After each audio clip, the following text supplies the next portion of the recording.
పిల్లలు కూడా ఏమవుతున్నారు? పొల్యూట్ అయిపోతున్నారు. ఆ యొక్క బూతులు అలవోకగా మాట్లాడేస్తున్నారు. తల్లిదండ్రులుగా నేను మీకు చెప్పేది ఏంటంటే, దయచేసి గొడవలు జరిగినప్పుడు కానీ, ఇంట్లో సాధారణంగా గొడవలు జరుగుతాయి.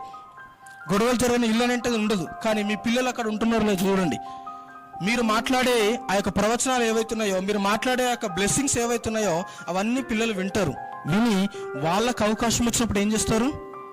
డెఫినెట్గా వాళ్ళు ఏం చేస్తారు? అప్లై చేస్తారు. పొద్దుదాకా విన్న ఆ యొక్క ఏబిసిలు కానీ, ఆ యొక్క స్కూల్లో చెప్పిన పాఠాలు వాళ్ళకు గుర్తుండదు, కానీ వాళ్ళకి ఏం గుర్తుంటాయి? ఈజీగా ఆ యొక్క చెడు అనేది వాళ్ళు తొందరగా గ్రహిస్తారు. బైబిల్ చెప్తుంది, కొలస్సీలకు రాసిన పత్రికలు ఏమని చెప్తుందంటే, ఆ యొక్క బాలుని హృదయంలో ఆ యొక్క మూఢత్వమై పుట్టుకతోనే వస్తుందంట. బాలుని హృదయంలో మూఢత్వం ఏం చేస్తుంది? పుట్టుకతోనే వస్తుంది. వాడు మంచిని తొందరగా గ్రహించాడు, చెడును మాత్రం చాలా ఈజీగా ఏం చేస్తాడు? తొందరగా గ్రహిస్తాడు. కాబట్టి మన పిల్లలు ఎక్కడైనా గొడవలు జరిగినప్పుడు